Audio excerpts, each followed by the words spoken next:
salam sehat, dan salam sejahtera bagi kita semua. Kebaktian minggu ini dilayani oleh Pendeta Denny Setiawan. Mari kita bersaat teduh sejenak.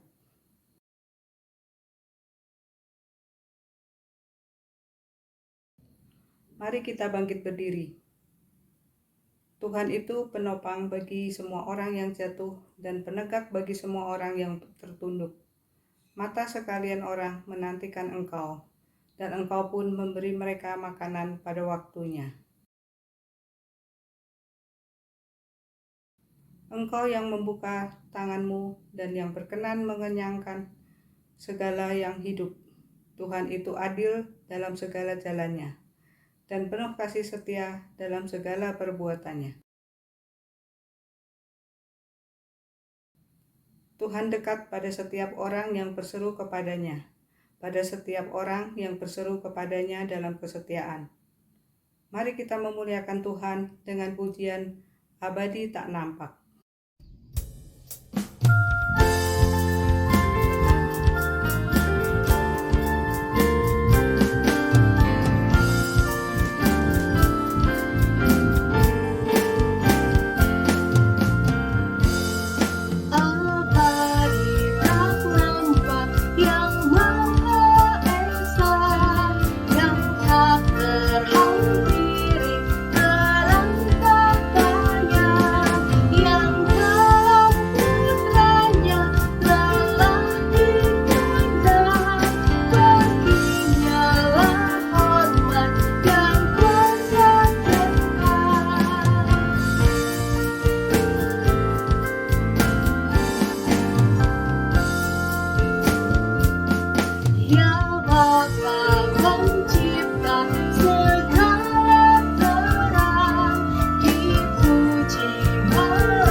Pertolongan kita adalah di dalam nama Tuhan yang menjadikan langit dan bumi.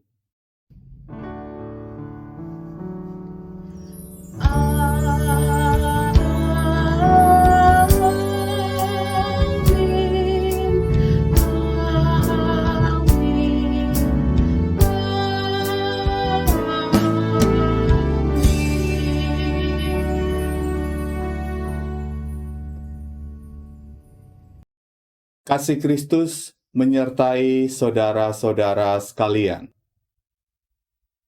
Silahkan duduk. Saudara-saudara yang terkasih, kisah yang terjadi dalam kitab 2 Raja-Raja 4 ayat 42-44 memperlihatkan perbedaan cara pandang antara seseorang dari Baal Salisa dengan Elisa dalam menyikapi pergumulan.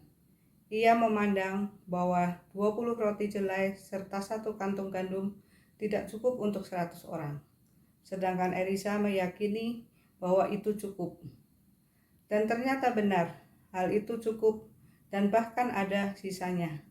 Elisa mengajarkan kepada kita untuk memandang pergumulan dengan benar. Mari kita menyanyikan Kendati Hidupku Tentram.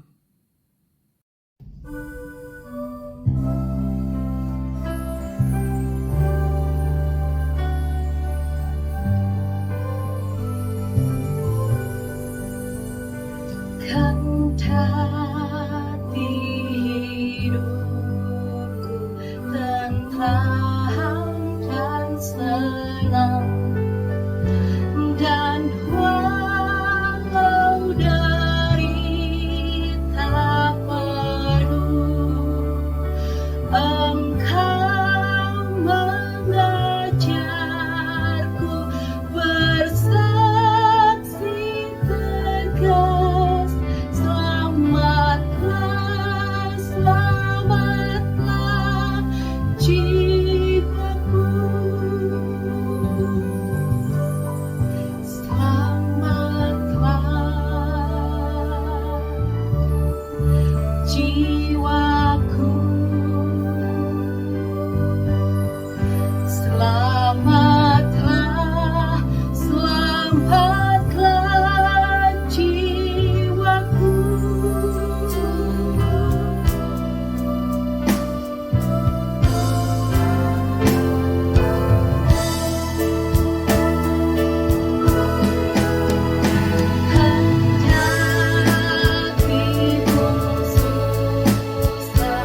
Mari kita mengaku dosa di hadapan Allah.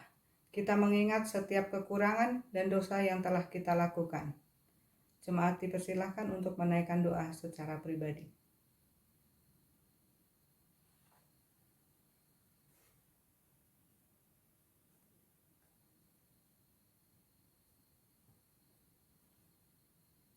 Ya Allah Bapa kami, ampunilah kami, sebab seringkali kami lebih mengandalkan cara pandang kami yang terbatas ini dalam menyelesaikan pergumulan dan masalah kami. Seringkali kami meragukan kuasa-Mu di dalam penderitaan, sakit penyakit, dan masalah yang sedang kami hadapi. Ampuni kami dan tolonglah kami ya Tuhan. Kami mohon kiranya Roh Kudus dapat mengubahkan hati dan pikiran kami, sehingga kami mampu melihat segala rencana-Mu yang indah di dalam kehidupan kami. Kami memohon dan berdoa di dalam nama Tuhan Yesus Kristus. Amin.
Jemaat diundang untuk berdiri. Terimalah berita anugerah dari Allah bagi kita yang telah diampuni dosanya oleh Tuhan. Menurut Efesus 3 ayat 20-21 yang berbunyi demikian. Bagi Dialah yang dapat melakukan jauh lebih banyak daripada yang kita doakan dan atau pikirkan, seperti yang ternyata dari kuasa yang bekerja di dalam kita. Bagi Dialah kemuliaan di dalam jemaat dan di dalam Kristus Yesus turun-temurun sampai selama-lamanya. Amin. Demikianlah berita anugerah dari Tuhan. Marilah kita menyatakan damai kita dengan saling mengucapkan salam damai.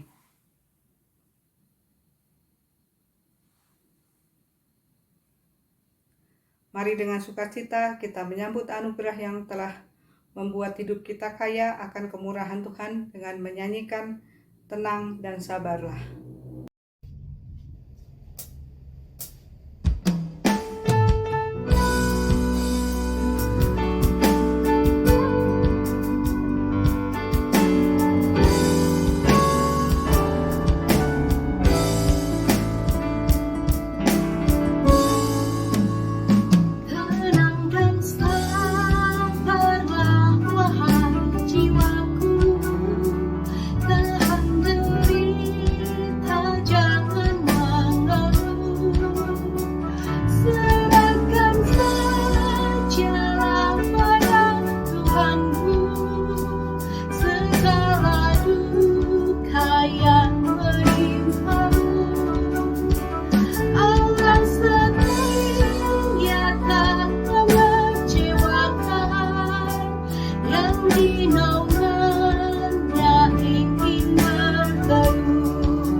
Bapak Ibu dipersilahkan duduk.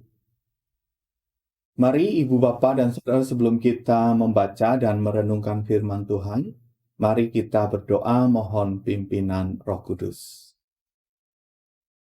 Bapa Surgawi, tolonglah kami yang lemah dan terbatas ini, agar ketika kami boleh membaca dan merenungkan firman-Mu, kami dimampukan untuk melakukannya di dalam kehidupan kami hari lepas hari. Sungguh kami menyadari keterbatasan kami, sehingga kami memohon agar Roh-Mu yang kudus dan hikmat-Mu menerangi dan menuntun setiap kami. Terkhusus hamba-Mu yang penuh dengan keterbatasan ini, biarlah Tuhan mampukan untuk menyampaikan apa yang menjadi maksud dan kehendak Tuhan bagi kami semua. Sehingga baik kami yang membaca, kami yang mendengar, kami yang menyampaikan firman-Mu, kami semua dimampukan untuk menjadi pelaku firman-Mu. Bersabdalah kepada kami ya Bapa, kami siap untuk mendengar. Di dalam Kristus Yesus kami berdoa. Amin.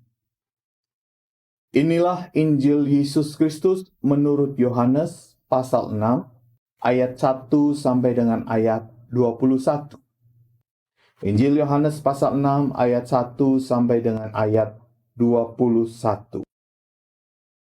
Sesudah itu Yesus berangkat ke seberang danau Galilea, yaitu danau Tiberias. Orang banyak berbondong-bondong mengikuti dia, karena mereka melihat mujizat-mujizat penyembuhan yang diadakannya terhadap orang-orang sakit. Dan Yesus naik ke atas gunung dan duduk di situ dengan murid-muridnya. Dan Paskah, hari raya orang Yahudi, sudah dekat. Ketika Yesus memandang sekelilingnya dan melihat bahwa orang banyak berbondong-bondong datang kepadanya, berkatalah ia kepada Filipus, "Di manakah kita akan membeli roti supaya mereka ini dapat makan?" Hal itu dikatakannya untuk mencobai dia, sebab ia sendiri tahu apa yang hendak dilakukannya.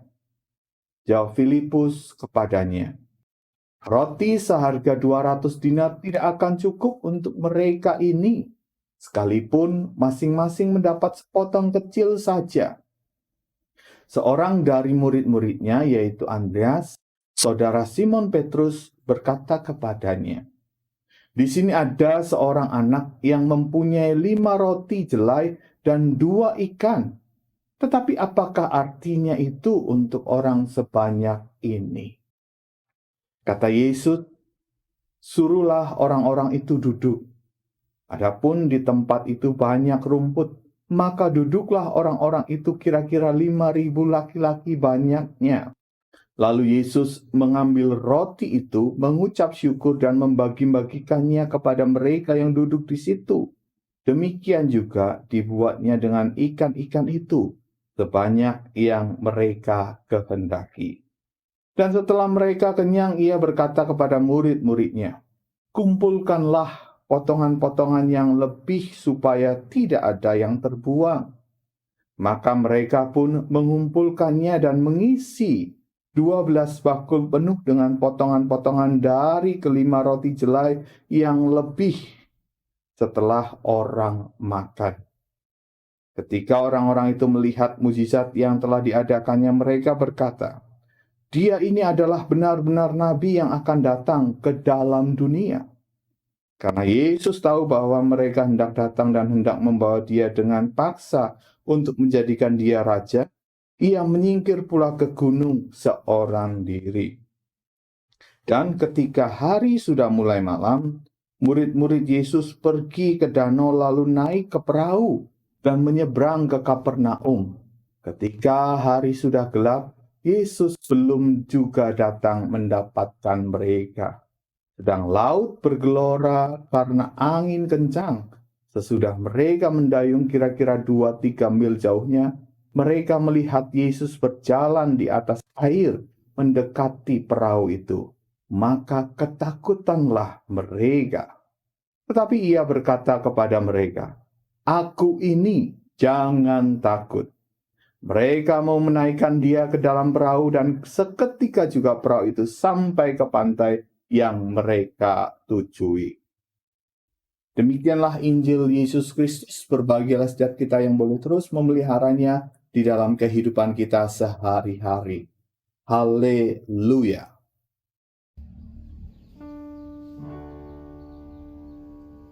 Haleluya, haleluya, haleluya.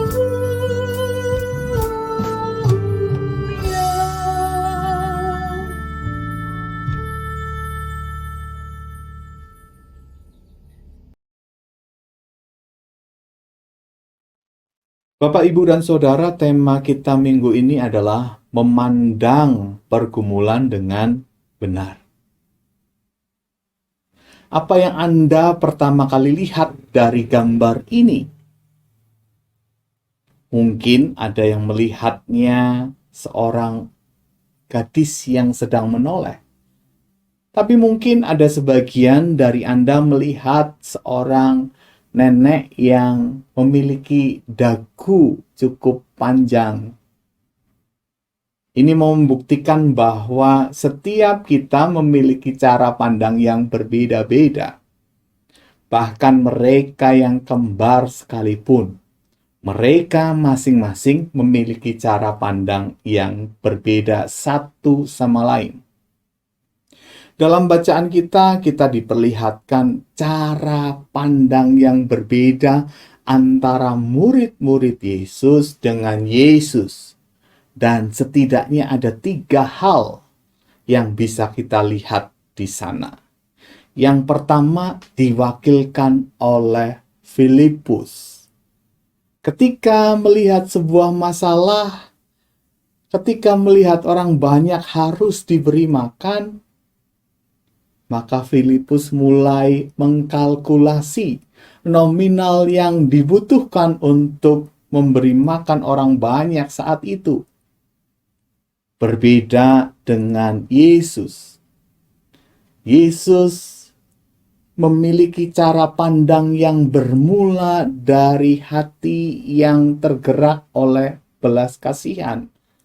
Meskipun kita tahu di dalam Injil Yohanes tidak dicatatkan tergeraklah hatinya oleh belas kasihan. Namun kita bisa menengarai dan menafsirkan dari pertanyaan Yesus ketika melihat orang banyak itu.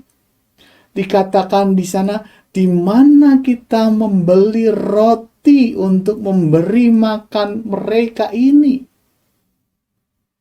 Pertanyaan itu bermula dari gerakan hati yang penuh dengan belas kasihan.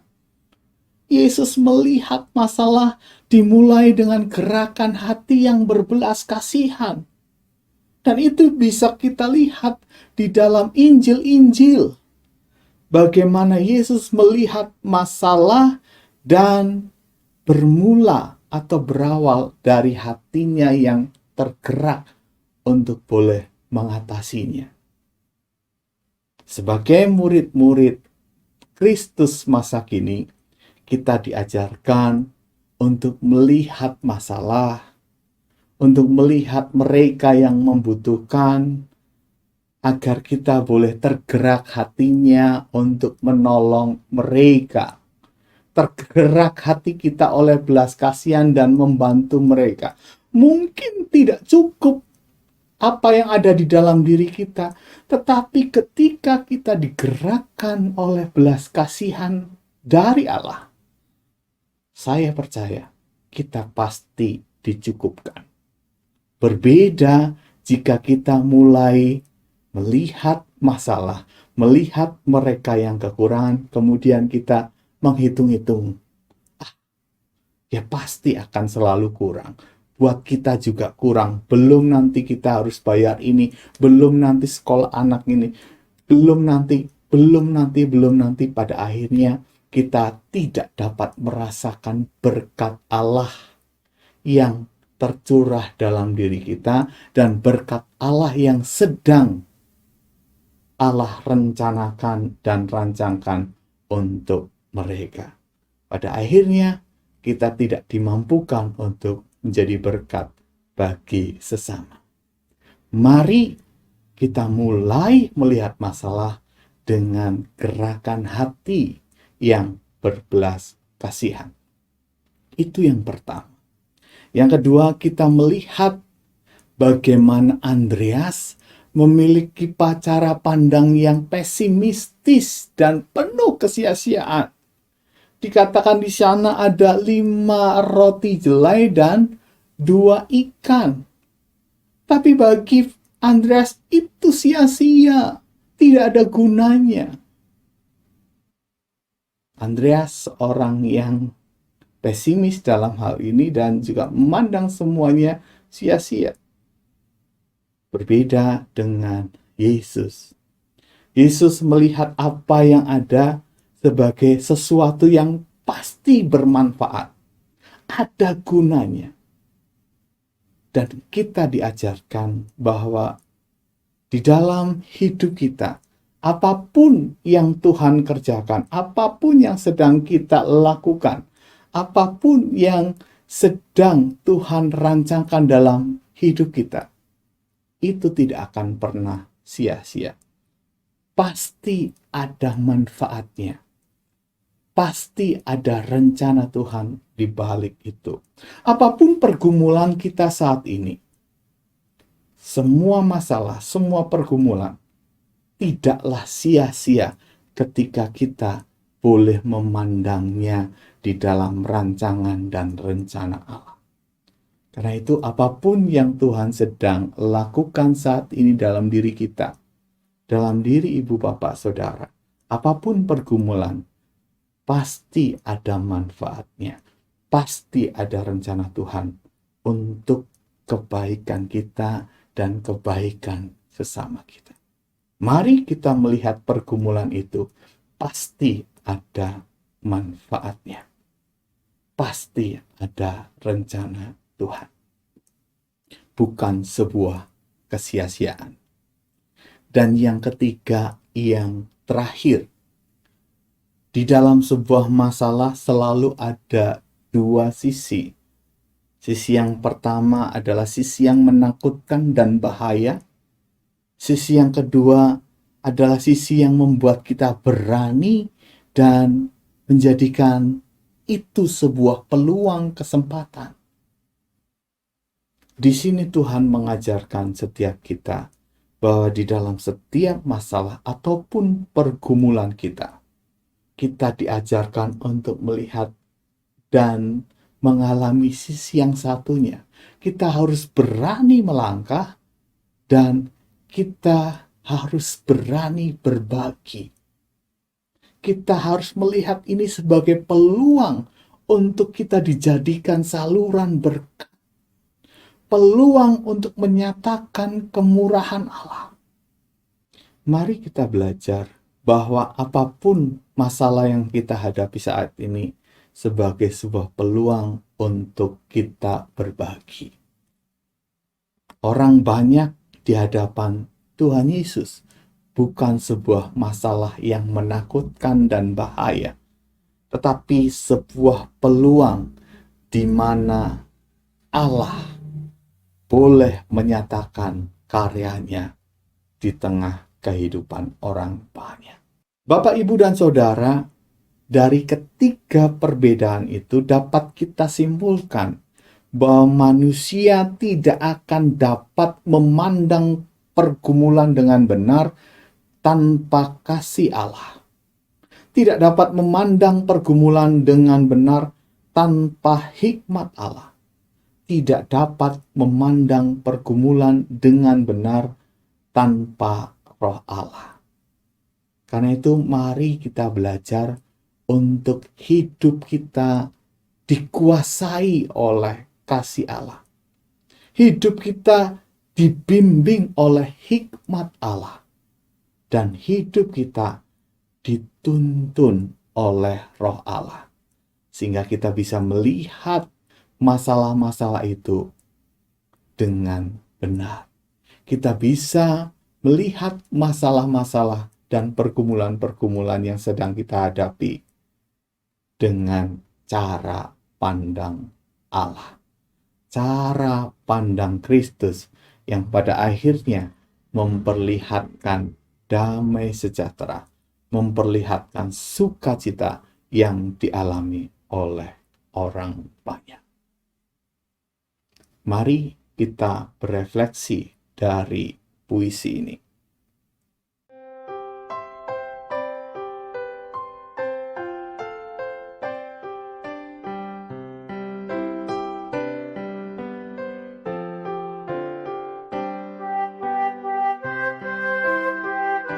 Manusia memutiara. Kesulitan hendak apa engkau datang? Apakah hendak meremukan harapan? Kesepian, ingin apa engkau datang? Apakah ingin membenamkan kesukaan? Datang secara mendadak begitu dan masuk tanpa mengetuk pintu. Bagi setiap insan yang tak siap, engkau bagai kutuk yang melahap. Namun bagi yang beriman teguh, engkau adalah berkat dan anugerah yang membuat manusia memutiara, mengubah hidupnya bermakna tiada tara. Bila Tuhanlah pemimpin hidupmu, kedamaianmu ialah kedamaian Tuhan. Bila duniawilah pemimpin hidupmu, bahagia dan damaimu adalah kesia-siaan. Mari kawan, ikatlah dirimu dengan tali kasih-Nya. Biarkan hatimu dililit oleh cintanya, agar tingkah lakumu dijadikan teladan. Ingatlah kawan, hendaknya sabar dalam menanti, jangan cepat ingin memiliki dan emosi dalam memutuskan. Tetapkan hati dan arahkan pikirmu. Teruslah berharap dan berdoa padanya. Nantikan dengan senyum jawabannya, serta hidupilah kebenaran imanmu. Mari kawan, berpeganglah teguh pada janjinya yang membawamu pada kedamaian dan membuatmu menikmati anugerahnya. Seperti janjinya yang tertulis, Dialah yang menebus mereka dalam kasih-Nya dan belas kasihan-Nya. Ia mengangkat dan menggendong mereka selama zaman dahulu kala.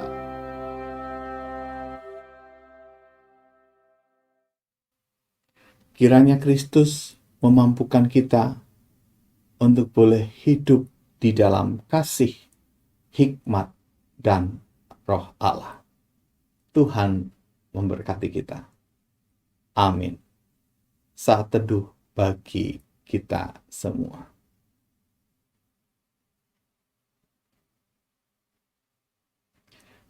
Persembahan pujian dari Paduan Suara Wilayah Cimahi.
Jemaat diundang untuk bangkit berdiri.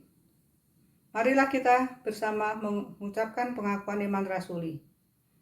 Aku percaya kepada Allah, Bapa yang Maha Kuasa, Khalik langit dan bumi, dan kepada Yesus Kristus, anaknya yang tunggal, Tuhan kita, yang dikandung daripada Roh Kudus, lahir dari anak darah Maria, yang menderita sengsara di bawah pemerintahan Pontius Pilatus, disalibkan, mati dan dikuburkan, turun ke dalam kerajaan maut.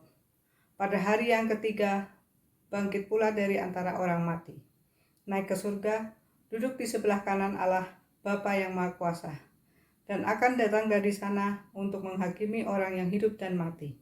Aku percaya kepada Roh Kudus, gereja yang kudus dan am, persekutuan orang kudus, pengampunan dosa, kebangkitan orang mati, dan hidup yang kekal. Amin. Majelis Jemaat mengucapkan selamat ulang tahun bagi anggota jemaat dan simpatisan yang berulang tahun pada tanggal 19-25 Juli.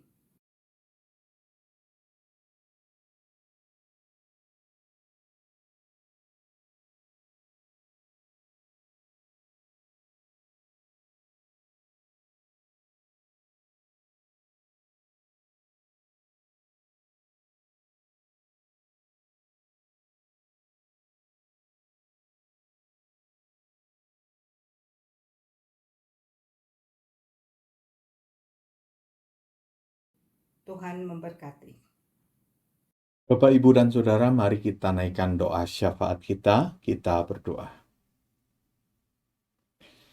Bapa Surgawi, saat ini kami berdoa untuk bangsa dan negara kami. Di tengah segala persoalan dan pergumulan yang sedang dihadapi bangsa dan negara kami, baik persoalan ekonomi, baik persoalan-persoalan yang lain, maupun juga persoalan karena pandemi COVID-19 ini. Tuhan, kami mohon Engkau memulihkan bangsa dan negara kami.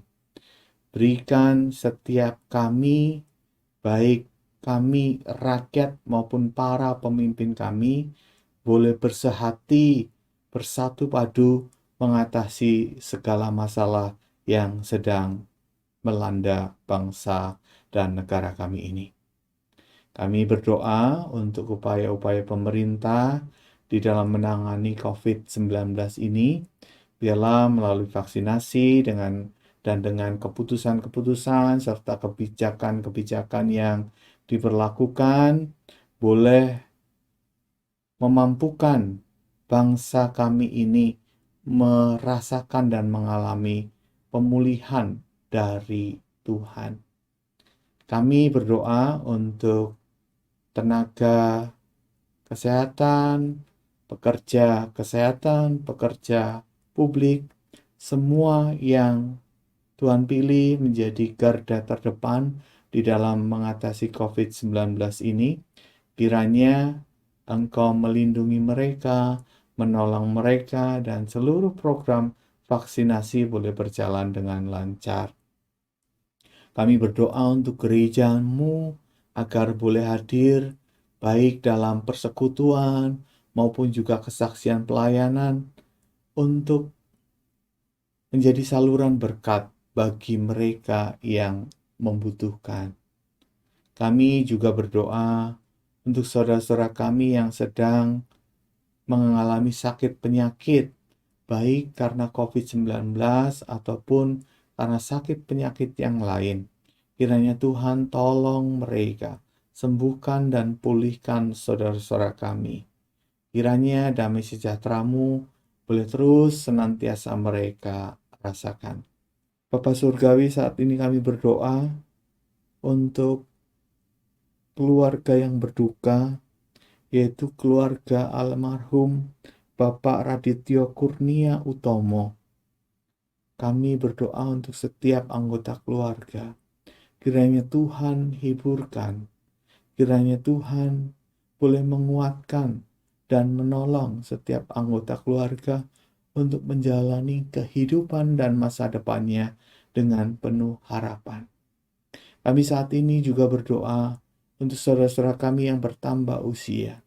Biarlah dengan bertambah usia, bertambah juga hikmat, berkat, dan kasih Tuhan kepada mereka. Sehingga mereka pun Tuhan mampukan untuk menjadi berkat bagi sesama. Kami serahkan kehidupan kami selanjutnya di dalam nama Tuhan kami Yesus Kristus. Kami berdoa. Amin. Marilah kita mengucap syukur pada Allah dengan memberikan persembahan kita. Firman Tuhan yang mendasari persembahan kita diambil dari Ibrani 11 ayat 4 yang berbunyi demikian. Karena iman, Habel telah mempersembahkan kepada Allah korban yang lebih baik daripada korban Kain.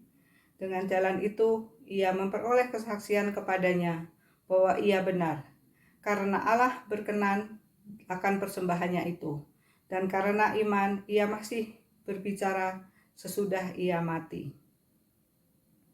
Seraya mempersembahkan persembahan kita melalui online, kita akan menyanyikan Besarlah Untungku.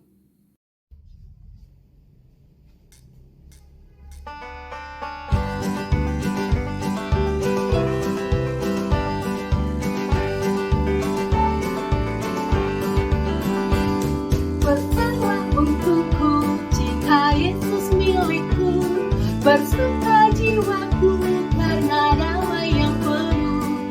Meskipun angin keras badai dunia menderu, tergoyah hatiku karena Yesus milikku. Benar-benar besarlah untukku, benar-benar besarlah untukku, benar-benar besarlah untukku. Ketika Yesus sungguhlah tetap milikku.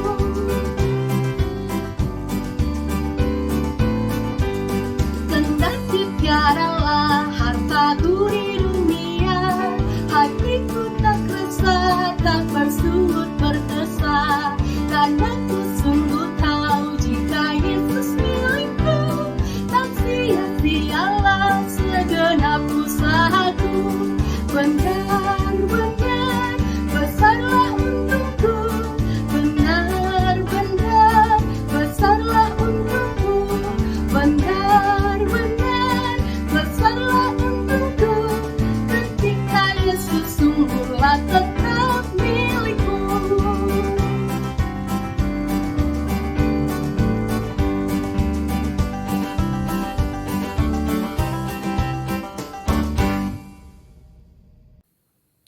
Mari kita bangkit berdiri dan berdoa. Tuhan Allah Bapa kami, terima kasih Tuhan untuk berkat-berkat yang telah Kau limpahkan di sepanjang hidup kami. Pada kesempatan ini, kami ingin memberikan persembahan sebagai ucapan syukur kami atas penyertaan-Mu. Kuduskanlah persembahan ini, dan biarlah persembahan ini dapat kami pergunakan hanya untuk memperluas kerajaan-Mu di dunia ini Tuhan.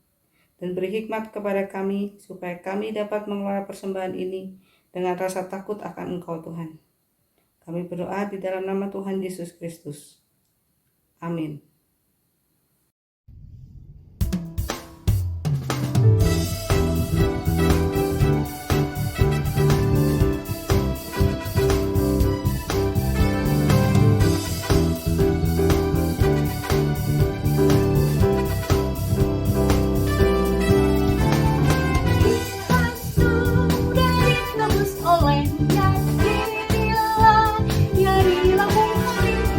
Maju terus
Saudara-saudara, arahkanlah hatimu kepada Tuhan.